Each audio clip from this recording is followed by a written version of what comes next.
नमस्कार, कैसे हैं आप सब। स्वागत है आपका इस नए ब्लॉग में। मंदिर प्रांगण का दर्शन करने के बाद मैं बच्चों के साथ और मेरे हस्बैंड वापस रूम में आ गए हैं। अभी सुबह के 11:30 बज रहा है। प्रसाद खाने के बाद मानो शरीर का पूरा जो चेतना था वो एकदम शांत हो गया है और बॉडी बहुत ही हल्का महसूस कर रहा था। बालकनी में बैठकर नीचे जो फ्रूट्स बिक रहे थे वो हम लोग खा रहे थे और खाते खाते रास्ते का ये नज़ारा हम लोग एंजॉय कर रहे थे। कितने श्रद्धालु आए जा रहे हैं और देखिए लगातार भीड़ जो है यहाँ पे बढ़ती जा रही है।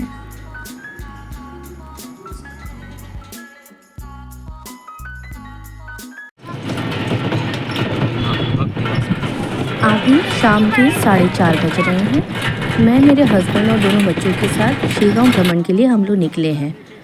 ये ऑटो चालक हैं जो कि शेगांव से हैं और ये हमें बाबा से रिलेटेड जो भी यहाँ पे शेगांव में चमत्कार और लीलाएं हुई सन 1800 के बाद जब वो यहाँ पे मौजूद थे, उन सभी जगहों में वो हमें लेके जा रहे हैं और उनके बारे में बता रहे हैं।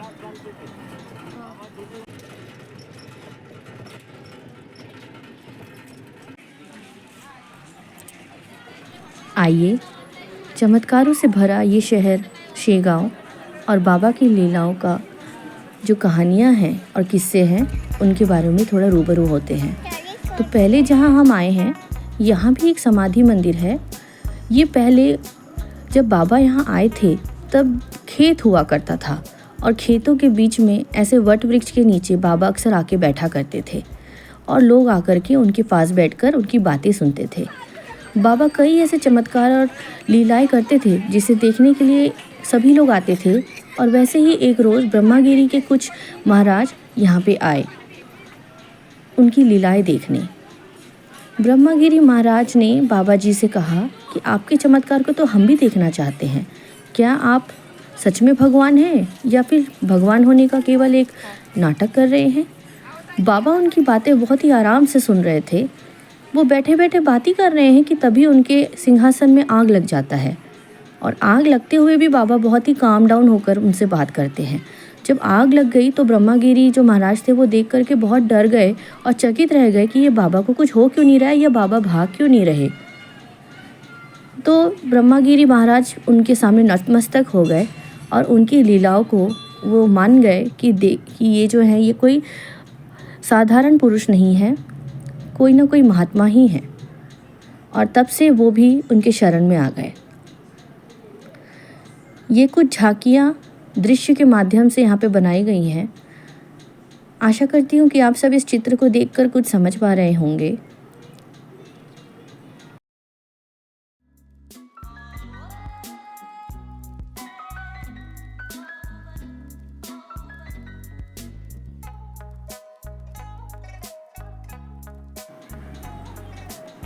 यहाँ के माहौल में जैसे बहुत ही शांति हो। यहाँ से जाने का मन ही नहीं कर रहा था, बट क्योंकि हमारे पास भी समय कम था और हमें आगे और भी जो बाबा के चमत्कार और उनके जो स्थल है वहाँ पे जा कर के देखना था, इसलिए हम यहाँ से निकल पड़े। अगला जो स्थल हम जा रहे हैं वो है यहाँ का प्राचीन शिव मंदिर जहाँ अक्सर बाबा आकर बैठा करते थे। आइए चलते हैं। अभी ये ट्रस्ट संभाल रहा है। अभी ट्रस्ट संभाल रहा है, उनका लड़का संभाल रहा है। अच्छा, समाधि लगी है। बाबा जो हैं इनके खेत में आके बैठते थे, हाँ। जहाँ पर उनका भी बरोबर। मैंने फोटो देखा। बरोबर। और उन्हीं लोगों का समाधि यहाँ पर बना हुआ है और इसी खेत में उन्होंने सभी लोगों को मतलब अपना चमत्कार बताया। ब्रह्मगिरी गोस्वामी जो लोग थे ना वो इधर आए थे। बाबा ब्रह्मगिरी बोले तो वो लोग साधु संत लोग साधु संत लोग यहाँ आए थे। यहाँ बाबा को टेस्ट करने आए टेस्ट करने आए थे कि बाबा है या भोतू बाबा है कि कैसा हाँ, है। क्या है मतलब लोगों ऐसे ही वो तो नहीं कर रहे हैं। वो तो नहीं कर रहे, ये वजह से उनको देखने के लिए आए थे। वो खाना वाना कुछ नहीं करेगा। अरे बेटा थोड़ा आराम से ही बाबा का हाँ ठीक है ना, आराम से बताऊँगा आपको। आप घूम के आ गए। हम अभी उसी प्राचीन मंदिर में खड़े हैं जो कि बाबा के समय से है। बाबा अक्सर यहाँ आकर बैठते थे और मंदिर में जैसे ही वो बैठते थे तो उनके अनुयायी और उनको सुनने वाले सभी यहाँ आ जाते थे। बाद में इस मंदिर का निर्माण किया गया और उसे एक रूप दिया गया। इसलिए बाबा की झांकी यहाँ भी लगाई गई है और उनको सिंहासन देकर उन्हें यहाँ पे रखा गया है।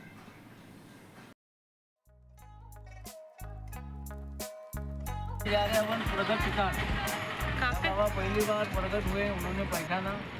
अच्छा, मैं अपना जो 32 साल बंकटलाल जी के घर, देवीदास, क्या नाम उनका, देवीदास बातुलकर के घर कार्यक्रम हुआ था खाना खाने का। हाँ, उनका यहाँ पे मामले बोले तो ये नाम प्लेटन हुआ है, माँ बाप का। अच्छा, इसी को मामले बोलते हैं। वो सबको संभालता है, अच्छा, सबको ये उस पे आप ये उस समय का पेड़ है बाबा, आने के पहले का।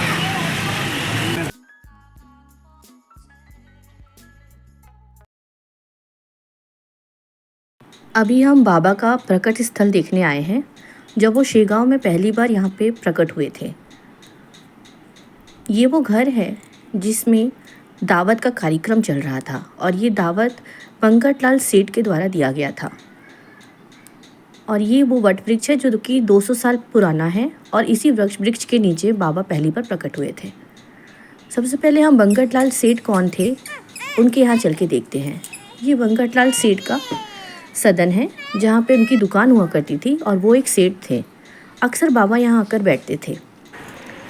बैठने से पहले और उनसे मिलने से पहले जब एक रोज़ बंकटलाल सेठ की तरफ से उनके बच्चे के लिए खाने पीने का कार्यक्रम चल रहा था, तो खाने पीने में आयोजित जो भी लोग आए थे उनके जो जूठे पत्तल वो सभी उस पेड़ के नीचे डाले जा रहे थे।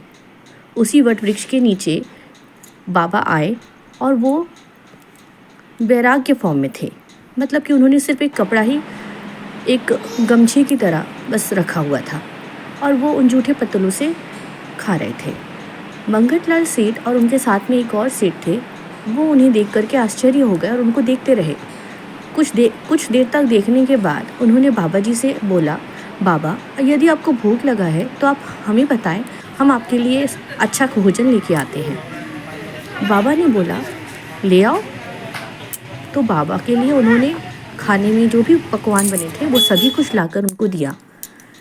जब वो खाना खाए तो उन्होंने बोला इस खाने में और पत्तल में जो जूठा खाना है इसमें तो कोई अंतर नहीं है बेटा, दोनों ही खाना बहुत ही स्वादिष्ट है, धन्यवाद। यह कहकर बाबा आगे बढ़ने लगे और बोले कि मुझे प्यास लगी है। तो बाबा के लिए बंकटलाल सेठ जल्दी से पानी लेकर आ गए। घर से पानी लेकर आए तो उन्होंने वो पानी जब तक वो पीते, वो देख रहे हैं कि स्वामी जो हमारे गजानन महाराज हैं वो पास ही में बने एक पानी जहाँ पे कोटना जिसको बोलते हैं, जिसमें कि कुत्ते बिल्ली गाय ये सभी लोग आकर पानी पीते हैं, वहीं से वो पानी पी रहे थे। बंकटलाल सेठ हाथ में जल लेकर उन्हें बोलते हैं कि बाबा आप उस गंदे पानी को क्यों पी रहे हैं, ये लीजिए मैंने आपके लिए स्वच्छ पानी लाया है। तो अब बाबा ने बोला धरती के हर कण में हर जगह जो भी आपको मिला है, जिस रूप में मिला है, ये सभी में ईश्वर बसते हैं, इसीलिए कहते हैं गण गण गणात बोते। प्रकृति में पाए जाने वाला हर वो चीज़ पवित्र है और सब में ईश्वर है, कोई किसी से अलग नहीं। इनके ये मधुर वचन सुनकर पंकज सेठ एवं वहाँ के जो भी लोग थे वो उनके अनुयायी हो गए, नतमस्तक हो गए। और तब से शेगांव में बाबा का नाम बहुत ही प्रचार में आ गया कि एक बाबा आए हैं।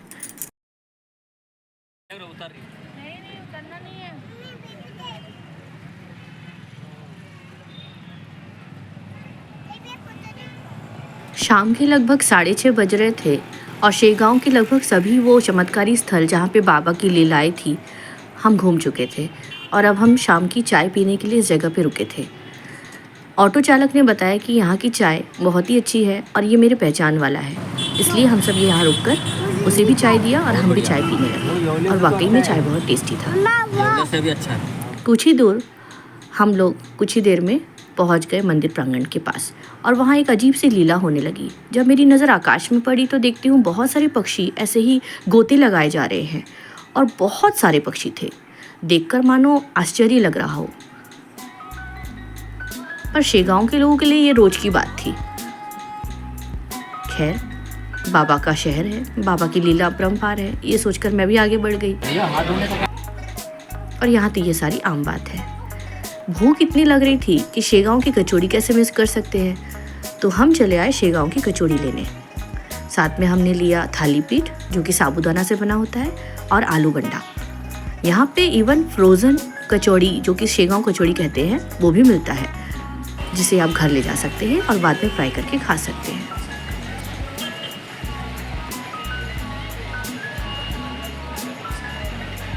समय हो रहा था रात का 8:45 और अब हम सबको भूख लग चुकी थी, तो हम डिनर करने के लिए वहीं जिस होटल में हम रुके थे उसी नीचे होटल में जाके हम भोजन करने के लिए उतर रहे थे। तो मैंने सोचा कि चलिए हम जहाँ रुके हुए हैं उसका मैं आपको एक रूम टूर दे देती हूँ।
डिनर करने के बाद हम थोड़ा मार्केट एक्सप्लोर करने लगे और घर वालों के लिए कुछ बैग वगैरह या फिर कुछ यहाँ से जो हम ले जा सके वैसा कुछ गिफ्ट खोजने लगे। चलिए आज का ब्लॉग यहीं तक, बाकी और नए ब्लॉग के साथ आपसे फिर मुलाकात होगी। देखने के लिए धन्यवाद। प्लीज़ लाइक एंड सब्सक्राइब कर लीजिएगा। Thank you so much. जय गजानन।